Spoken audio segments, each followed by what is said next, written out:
발본색원이라는 사자성어가 있습니다. 나쁜 일은 그 뿌리까지 다 뽑아버려야, 그리고 그 근원까지 다 막아버려야 다시 재발하지 않는다라는 것이죠. 진나라의 왕이 어느 한 민족을 정벌하고 나서 그 왕의, 그 정벌한 나라 왕의 딸을 포로로 데리고 왔습니다. 마이크가 살짝 울리나요? 네, 포로로 데리러 왔습니다. 잠깐만요. 그래서 이제 그 포로로 데려온 그 적국의 딸의 미모에 반해서 결혼을 했습니다. 그래서 아들을 낳았는데, 근데 이 여인이 이 진나라 황제의 왕의 그 자식들을 다 죽이는 거예요. 원수를 갚으려고 다 죽이는 겁니다. 모함을 해서 죽이고 또 먼 나라, 먼 곳으로 보내버리는 거죠. 이것을 한 고위관리가 자세히 보더니 이렇게 얘기했습니다. 저 여인이 이 나라의 큰 화근이 될 것이다, 이렇게 얘기를 했습니다. 그러면서 앞으로 이 나라에 일어날 변란은 반드시 저 여자로부터 시작이 될 것이다 라고 그렇게 얘기를 했습니다. 나쁜 나무가 있어요. 그러면 그 나무를 뿌리까지 다 캐내야 그 나무가 자라지 않는 거거든요. 근데 조금만 자르면은 다시 그 나무가 나쁜 나무가 나게 되고, 재앙도 마찬가지죠. 재앙이 일어날 그런 요소가 될 것들을 뿌리부터 다, 근원부터 막아버려야 나중에 다시 재앙이 발생하지 않는다라는 그러한 이야기입니다. 오늘 본문은 다음과 같이 얘기를 하고 있습니다. 12절에 보면은, 그러므로 한 사람으로 말미암아 죄가 세상에 들어오고 죄로 말미암아 사망이 들어왔나니, 이와 같이 모든 사람이 죄를 지었으므로 사망이 모든 사람에게 이르렀느니라. 한 사람 때문에 죄가 세상에 들어왔다는 것입니다. 여기 한 사람은 최초의 사람 아담을 말하는 거겠죠. 그 아담 때문에 죄가 들어왔고 이 세상에 사망이 들어왔다는 것이죠. 근데 이 죄는 아담 한 사람만의 문제는 아닙니다. 모든 사람이 아담과 같은 범죄는 아닐지라도 각자의 지은 그러한 죄가 있습니다. 그래서 사망이 모든 사람에게 이르게 되었다라고 말씀하는 것입니다. 요한복음 8장에 보면 사람들의 유대인들, 율법을 잘 지키는 그런 유대인들이 가늠한 여인을 예수님께로 데리고 옵니다. 그러면서 예수님 앞에 여인을 꿇어앉히더니, 율법에 의하면 이러한 여인은 돌로 쳐 죽이라고 그렇게 나와 있는데, 예수님 당신 같으면 어떻게 처벌을 하겠습니까? 라고 예수님을 시험을 했습니다. 그때 예수님께서 그들에게 이렇게 말씀을 하시죠. 너희 중에 죄 없는 자가 돌로 치라 라고 이렇게 말씀을 하시자, 모든 사람들이 다 왔던 그 유대인들이 그 성경에 보면 양심의 찔림을 받아서 노인부터 젊은 사람까지 다 예수님 곁을 떠나 도망을 갔다라고 그렇게 얘기를 하고 있습니다. 유대인들도 그들은 율법을 사랑하고 본인들은 율법을 잘 지킨다고 그렇게 생각하지만 스스로 양심으로 알고 있는 거죠. 자기 양심으로 봤을 때에 이 여인과 같은 죄는 아니지만 다른 형태의 죄를 본인이 가지고 있다는 것을 스스로 인정하게 된 셈인 것입니다. 지난해 3월에 경북 안동과 의성에서부터 산불이 시작했습니다. 역대급 가장 큰 최악의 재난으로 기록이 된 산불입니다. 사망자가 한 30여 명에 이르고, 그리고 사상자까지 포함하면 70여 명, 그리고 이재민이 6,300여 명에 이른다고 합니다. 서울의 면적의 75%를 태운 것이죠. 그래서 그 울창했던 생명으로 가득한 그 산이 완전히 황폐해지고 삭막한 곳이 되어버렸어요. 무려 이 10일 동안 시작이 된 것입니다. 강풍을 타고 또 날씨는 건조하고 그냥 마음껏 그 산을 다 오랫동안 그렇게 잘 갖고 온 산이 한꺼번에 다 잿더미가 되어버렸습니다. 이 조사 결과 한 성묘경의 부주의로 일어난 것이라고 그럽니다. 그래서 이것이 강풍을 타고 경북, 울산, 경남까지 그렇게 확산이 되고 문화재, 국가유산, 어떤 개인의 집, 또 사람들의 삶, 밭, 뭐 살림까지 그냥 사정없이 다 잿더미로 황폐하게 만들어 버렸습니다. 그 때문에 그곳에 국가 재난 지역으로 선포되기도 했고 우리나라도 우리 교회도 구원금을 거두어서 그것으로 보내기도 했습니다. 제가 찾아보니까 세계에서 가장 역대급으로 산불이 났던 것이 3년 전에 캐나다에서 일어났다고 합니다. 그러니까 우리가 작년에 했던 그 산불의 88배, 그러니까 한반도의 절반이 캐나다에서 산불이 나서 그 캐나다가 산림으로 굉장히 많은 경제적인 창출을 이루는데 엄청난 피해를 보게 된 것입니다. 여러분, 우리가 아담의 죄를 한번 보겠습니다. 그가 무슨 살인을 저지르거나 폭행을 하거나 다른 사람에게 어떤 사기를 치거나 그렇게 하지 않았어요. 그냥 선악과 조그만 거 하나, 선악 하나 따먹은 것입니다. 뭐 타인에게 직접적인 피해를 준 것도 아니에요. 그런데 그게 왜 그렇게 그것이 얼마나 모두 큰 죄라고 그렇게 우리가 말할 수 있겠습니까? 그런데요, 그 작은 죄의 그 파장이 이 인류 역사를 죄로 물들게 만들었습니다. 인류 전체가 죄로 덧입히게 된 것입니다.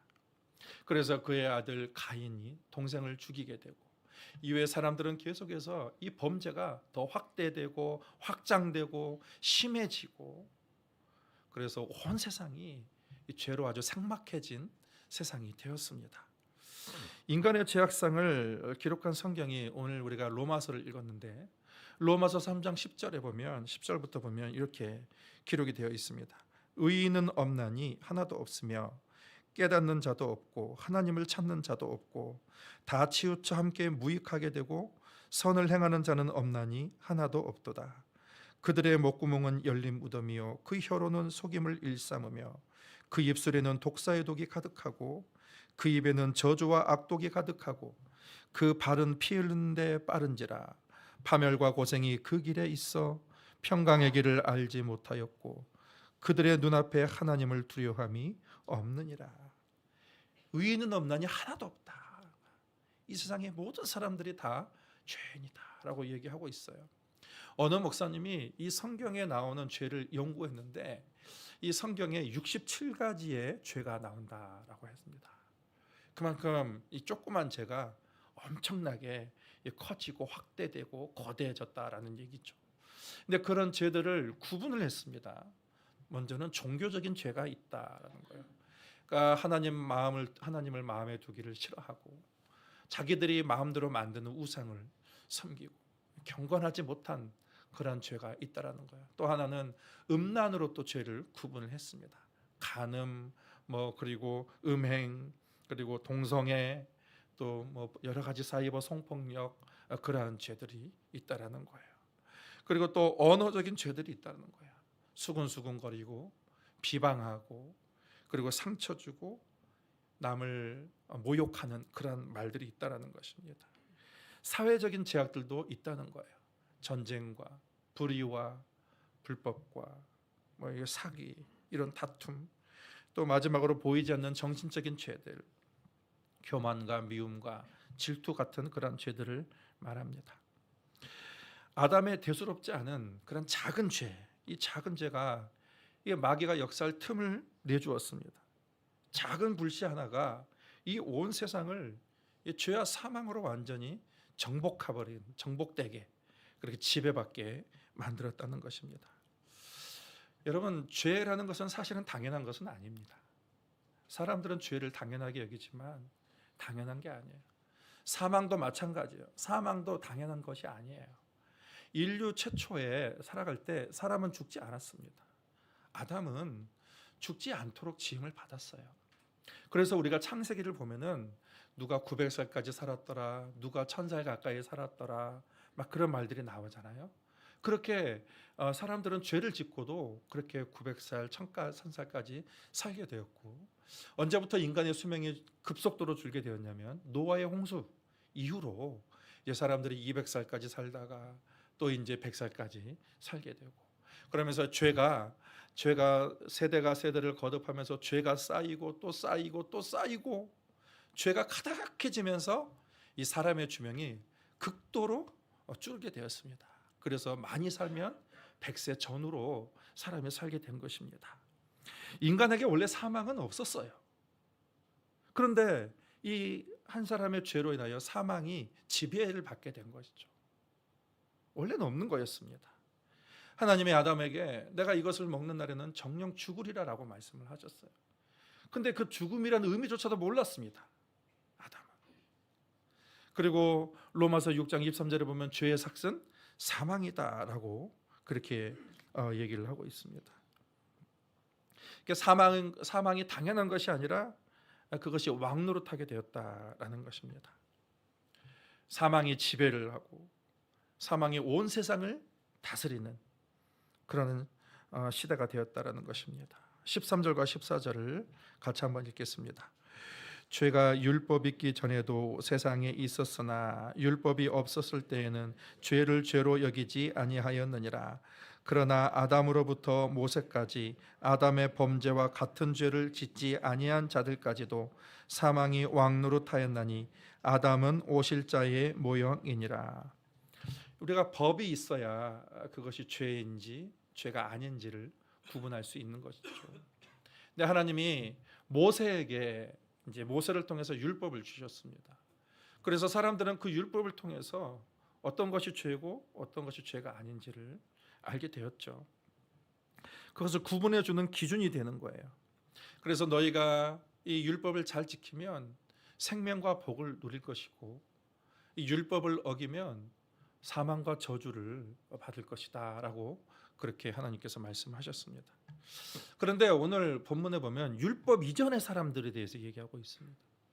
율법을 받기 이전에 그런 사람들은 어떻게 되는 거냐? 그러면 그들은 죄의 개념도 모르고 죄의 기준도 모르는데 그러면 그들은 어떻게 되느냐라는 것입니다.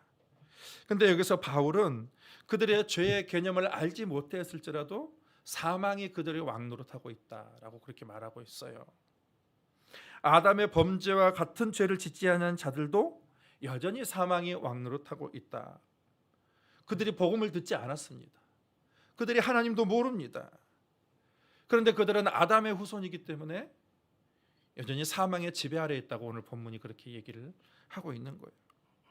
사람들은 복음을 듣지 않고 그리고 하나님도 들어보지 못한 그런 사람들, 나름대로 착하게 산다고 하는 그런 사람들은 어떻게 되느냐라고 묻고 있는데, 그런데 이 바울은 뭐라고 얘기하냐면 이 세상의 모든 아담의 후손들은 그들이 아담과 같은 죄를 짓지 않는다 할지라도, 죄를 모르고 죄의 개념을 모른다 할지라도 사망의 지배를 받고 있다. 사망이 그들을 왕노릇하고 있다. 오늘 바울은 이 로마서 말씀을 통해서 그렇게 얘기를 하고 있는 것입니다. 여기서 사망이라는 것은 우리가 어떤 육체적인 죽음만을 의미하는 것은 아니죠. 결국 이제 영적인 그런 죽음을 의미하게 되는 거예요. 이 사람에게는 이 영혼이라는 것이 있어요. 그래서 그 영혼이 영적인 기능을 하게 되는 것이죠. 그래서 하나님을 만나게 하고 또 하나님의 생명을 누리게 하는 것이 우리의 영혼의 그런 기능입니다. 그런데 사람들이 영혼이 있다는 것을 몰라요. 왜냐하면 그 영이 죽어 있기 때문에 그래요. 그 영의 기능이 죽어 있으면 이게 영이 있는지 없는지도 인식을 못하게 되는 것입니다. 우리가 눈이 안 보인다고 해서 시신경이 없는 것이 아니에요. 시신경이 죽은 것이죠. 시신경이 마비가 된 것이죠. 다리가 안 움직인다고 해서 이게 다리에 연결되는 그런 신경이 없는 것이 아닙니다. 그 신경이 마비가 되고 죽은 것입니다. 마찬가지로 사람이 영이 없는 것이 아니에요. 안 보인다고 해서 없는 것이 아니라 죄로 인하여 그 영이 기능이 상실된 것입니다. 죽은 것이죠. 그러니까 하나님을 만나지도 못하고 하나님의 생명도 누리지 못하게 되는 것이죠. 그래서 아담 한 사람 때문에 모든 사람이 이 사망의 왕노릇하고, 오늘날도 이 장례식장 가면은 얼마나 사람들이 많이 사망의 지배 아래서 죽임을 당하는지 모릅니다. 그래서 화장장에 가면은 그 화장장에서 그 사람이 너무 많아가지고 계속 기다려야 되는 그런 일들까지 있게 된 거죠. 그래서 사람들은 이 사망이 당연한 것이다라고 생각하지만 원래는 당연한 것이 아니에요. 하나님 안에서는 사망이 당연한 것이 아니다라는 것입니다.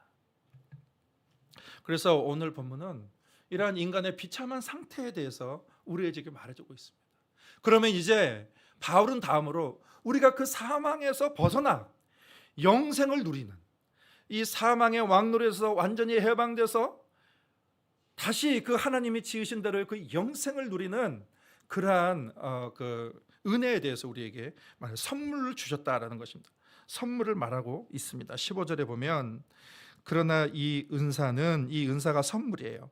그 범죄와 같지 아니하니 곧 한 사람의 범죄로 많은 사람이 죽었은즉 더욱 하나님의 은혜와 또한 한 사람 예수 그리스도의 은혜로 말미암은 선물은 많은 사람에게 넘쳤느니라. 이 하나님이 우리에게 선물을 주셨는데 이 선물이 누구에서부터 왔느냐? 하나님의 은혜로 말미암았다. 예수 그리스도의 은혜로 우리에게 선물을 주셨다. 그런데 그것이 넘친다라고 했습니다. 이 선물이 많은 사람에게 넘친다. 이것이 뭐냐면 충당하고도 남는다라는 거예요. 그러니까 예수님이 주신 그 은혜는 사람이 사망 아래 지배 아래 있는데 이 모든 사망과 죄의 지배까지도 다 능가해버리고 그것을 다 이겨버리고 그것을 다 넘치도록 그렇게 선물이 우리에게 주어졌다라는 것입니다. 그 선물이 주어졌다라는 것입니다. 이 선물이 무엇인가라는 것에 대해서 16절에 이렇게 얘기하고 있습니다. 같이 한번 읽겠습니다. 이 선물은 범죄한 한 사람으로 말미암은 것과 같지 아니하니 심판은 한 사람으로 말미암아 정죄에 이르렀으나 은사는 많은 범죄로 말미암아 의롭다 하심에 이름이니라. 율법은 너희가 죄를 지었으므로 너희가 심판을 받으리라 정죄하지만 하나님이 주신 이 선물은 모든 정죄를 능가하고 덮어버리고 그래서 그것을 의롭다 하는, 그 정죄보다도 우리의 죄보다도 더 완전한 의, 모든 정죄를 다 잊게 만들고 덮어버리는 완전한 의로움을 우리에게 선물로 주셨다. 그것을 말하고 있습니다. 이것이 하나님의 은혜라는 것입니다. 이것이 선물이라는 것입니다. 17절에 보면 한 사람의 범죄로 말미암아 사망이 그 한 사람을 통하여 왕노릇하였은즉 더욱 은혜와 의의 선물을 넘치게 받는 자들은 한 분 예수 그리스도를 통하여 생명 안에서 왕노릇하리라. 그 은혜와 의의 선물을 받은 자들은 사망의 지배에서 완전히 벗어났다는 거예요. 하나님이 사망의 지배를 덜 짓밟아 버렸어요. 예수님이 십자가에서 사망의 지배를 완전히 짓밟아 버리고 이제는 하나님의 은혜가 지배하는 그런 삶으로 완전히 바꿔버렸다라는 것입니다. 그래서 이제는 무엇이 왕노릇하느냐? 은혜가 왕노릇하고 생명이 왕노릇하는, 예수 그리스도를 믿는 사람은 이제는 생명 안에 거하는 거예요. 은혜 안에 거하는 것입니다. 그것이 하나님이 말씀하신 선포입니다. 선포. 내 노력으로 이루어지는 것이 아니라 하나님이 이미 너는 지금 부족한 면이 있고 너는 지금 아직 죄의 습관이 다 바꿔지지 않았지만 그러할지라도 너는 은혜 아래 있다라는 것을 하나님이 오늘 선포하는 거예요. 믿으라. 너는 저주 아래 있지 않다라는 것입니다. 18절 19절 읽겠습니다. 그런즉 한 범죄로 많은 사람이 정죄에 이른 것 같이 한 의로운 행위로 말미암아 많은 사람이 의롭다 하심을 받아 생명에 이르렀느니라. 한 사람이 순종하지 아니함으로 많은 사람이 죄인 된 것 같이 한 사람이 순종하심으로 많은 사람이 의인이 되리라. 제가 아까 경상도 화재로 인해서 다 이게 전소되고 황폐됐다는 것을 말씀을 드렸습니다. 그것이 언제 진화된 줄 아십니까? 어떻게 진화된 줄 아십니까? 비 때문에 진화가 다 되었습니다. 10일 동안 막 건조하다가 비 때문에 비가 계속 내리니까 비가 조금 올 때는 이게 진화가 안 돼요. 그리고 사람이 불을 꺼도 그 불씨가 또 강풍을 타고 또 가가지고 또 이게 또 화재가 일어나게 되는데, 하늘에서 계속 비가 내리니까 그것이 완전히 다 그 진화가 되는 거예요. 그리고 그것으로 끝난 것이 아니에요. 조금씩 불이 완전히 진화되면서 완전히 진화되고, 그 다음에 그 아래 완전히 황폐되었던 그 땅에 다시 죽었던 생명의 씨앗이 다시 싹트이기 시작하면서 생명이 그곳에 지금 계속해서 일어나고 있다라는 것입니다. 화마의 황무지가 되었던 땅에 이 새싹이 다시 돋아나가지고 이 죽음의 기운과 그 흔적들을 다 지워버리는 거예요. 조금씩 계속해서 이 안에 있는 생명의 기운이 계속 그 땅에서 사가지고 계속 살아서 움직이면서 활발히 활동하면서 그 황폐해졌던 모든 것들이 다시 다 잊어버리게 되는 것이고, 그리고 울창한 숲과 그 생명으로 가득하게 됐다라는 것입니다. 여러분, 예수를 믿었다는 것은 그 근원부터 바뀌었다는 것입니다. 그래서 이제는 우리가 죄의 지배 아래 있는 것이 아니라 이제는 우리 근원부터, 근원 안에 예수께서 들어오신 거예요. 그래서 예수께서 우리 안에 그 생명의 근원이 되는 것입니다. 그래서 이제는 전에는, 예수 믿기 전에는 우리가 죄의 충동이 우리를 막 이끌어갔습니다. 그런데 이제는 예수를 믿고 나서 의로운 감동이 그 사람 안에 이 생성이 되는 거예요.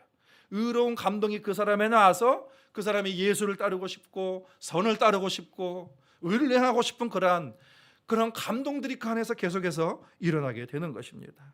여러분, 근원이 바뀌었습니다. 그렇기 때문에 그 사람 속에는 이 강한 열정과 그리고 열망, 예수를 따르고자 하는 그런 열망들이 그를 지배하게 된 것이죠. 그래서 그것을 우리가 억지로 따르는 것이 아니라 우리 중심으로부터, 우리 근원으로부터 주님을 따르고자 하는 그런 마음이 생겼기 때문에 기꺼이 따르게 되는 거예요. 자원하는 마음으로 행하게 되는 것입니다. 그래서 예수를 믿고 영접하면 근본부터 바뀌게 되는 거예요. 이제는 죄의 충동이 우리 근원에 있는 것이 아니라 이 선한 감동, 성령의 감동이 그 사람 안에 있게 되는 거예요. 그래서 그 하나님의 은혜가 완전히 정복해 버린 거예요. 우리 근원부터 이 정복해 버리는 것입니다. 그래서 우리는 사망 안에 거하지 않고 생명 안에 거하는 거예요. 그래서 예수를 믿는 자는 영원한 생명을 얻게 되는다고 말씀해요. 사망을 정복한 거예요. 영원한 생명을 얻게 되는 거예요. 그리고 그 하나님이 주시는 복을 누리는 삶을 살게 되는 것이죠. 내 근원에 무엇이 자리 잡고 있는가라는 것을 우리가 질문을 해야 되는 거예요. 내 근원에는 예수를 믿고 있다면 하나님의 은혜가 여러분을 지배하고 있습니다. 여러분, 은혜가 여러분을 이끌어 가게 될 것입니다. 그 은혜가 이끄는 삶을 우리가 살아야 되는 것입니다. 모세가 율법을 받기 이전의 사람들, 복음을 듣지 못한 사람들도 이 사망의 왕노로 됐다 그렇게 했습니다. 그러다가 이제 하나님께서 나중에 율법을 주셨어요. 율법을 주셨습니다. 근데 그 율법을 왜 주셨는가? 20절이 이렇게 말하고 있습니다. 20절을 같이 읽겠습니다. 율법이 들어온 곳은 범죄를 더하게 하려 함이라. 그러나 죄가 더한 곳에 은혜가 더욱 넘쳤나니. 그러니까 율법이 들어오기 전에는 죄를 몰랐습니다. 근데 율법이 들어오고 나서 내가 죄인이라는 것을 알게 되고, 뿐만 아니라 내가 얼마나 극심한 사망과 죄 가운데 놓여 있는 것을 알게 된 것이죠. 근데 이 율법을 통해서 또 우리가 알 수 있는 것은, 우리가 나로서는 내가 구원에 이를 수 없고 하나님의 은혜가 필요함을 알게 되는 거예요. 그래서 하나님을 더 의지하고 하나님의 그 구속의 은혜가 얼마나 대단한 것인지를 알게 하는 거예요. 율법을 통해서 알게 하는 거예요. 하나님이 나 저주받고 죽을 만한, 죽어 마땅한 나를 하나님이 은혜로 구원하셨구나. 이제는 그 은혜 아래 살게 하신구나 라는 것을 깨닫게 하는 것이 율법의 기능이라는 것입니다. 마지막으로 21절 같이 읽겠습니다. 이는 죄가 사망 안에서 왕노릇한 것 같이 은혜도 또한 의로 말미암아 왕노릇하여 우리 주 예수 그리스도로 말미암아 영생에 이르게 하려 함이라. 아멘. 여러분, 우리 안에는 은혜가 지배하고 있습니다. 여러분은 하나님의 은혜가 이끌어갈 거예요. 그렇지만 여러분, 은혜가 이끈다고 해서 내가 좋은 길로만 가는 것은 아닙니다. 제가 아주 오래전에 이런 경우가 있었습니다. 거짓말을 하면 내게 유익이 되고 거짓말을 안 하면 내게 손해가 되는 그런 기회가 있었어요. 근데 뭐 거짓말도 뭐 큰 거짓말이 아니라 그냥 조그만 거짓말이었어요. 그래서 내가 거짓말을 해서 내 이익을 선택할 것이냐, 아니면 거짓말을 안 하고 손해를 선택할 것이냐, 그 양 사이에서 고민하다가 뭐 별것도 아닌데 거짓말을 하지, 뭐 조금 뭐 잠깐이니까 거짓말을 하지라고 그렇게 생각을 했는데, 문제는 그날 밤에 일어났습니다. 그날 밤에 잠을 못 자겠다는 거예요. 마음이 불안하고 막 둥둥, 별것도 아닌 건데 마음이 계속 심장이 두근두근 거리면서 마치 하나님이 경고하시는 것처럼 막 그러는 거예요. 그래서 그것이 이틀 연속 계속됐습니다. 뭐 오늘 밤뿐이겠지 했는데 이틀 연속 계속이 됐습니다. 계속해서 심장이 두근두근거리고 그러는 거예요. 그게 뭐냐면, 은혜가 지금 내 안에서 너는 죄를 따르지 말고 은혜를 따라라 라는 것을 계속해서 이렇게 막 경고를 주고 있는 거예요. 내 중심에서 경고를 주고 있는 것이었습니다. 그래서 결국 어떻게 했냐면, 그래 좀 손해 보더라도 은혜를 선택하자 해서 정직하게 얘기를 하고 그 은혜를 선택했더니 마음이 편안해지면서 그 두근거리는 것도 다 없어지고, 그 다음에 이제는 처음에는 그것이 손해를 봤지만 결국 궁극적으로는 더 엄청난 가치들이 나에게 주어졌다. 더 엄청난 그 하나님의 선이 나에게 주어진 그러한 경험이 있었습니다. 여러분, 우리는 죄 아래 거하는 사람이 아니라 은혜 아래 거하는 사람이에요. 그렇지만 은혜 아래 은혜가 이끌어갈 때 그것이 때때로 내게 고통이 될 수도 있고 내게 손해도 될 수 있지만, 여러분 하나님의 은혜를 신뢰하길 바랍니다. 그래서 우리는 끝까지 우리가 은혜 아래 있다면 은혜를 선택하고 그 은혜가 이끄는 대로 따라갈 때에 하나님이 여러분 가운데에 그 생명의 열매를 풍성하게 맺히게 하실 것을 믿습니다. 여러분, 우리는 죄 안에 거하지 않고 은혜의 지배 아래 있습니다. 그것은 선포입니다. 너희는 은혜 아래 있다. 그래서 너희가 어떤 은혜를 선택하든 그 길은 내가 책임지고 내가 인도할 것이다. 그렇게 말씀하고 있습니다. 여러분, 우리가 은혜 아래 항상 거해서 생명의 결실을 풍성하게 맺히기를 예수님의 이름으로 축복합니다.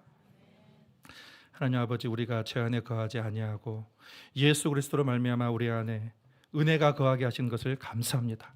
너희는 나의 은혜 안에 있노라 주님 우리에게 선포하여 주신 것을 감사합니다.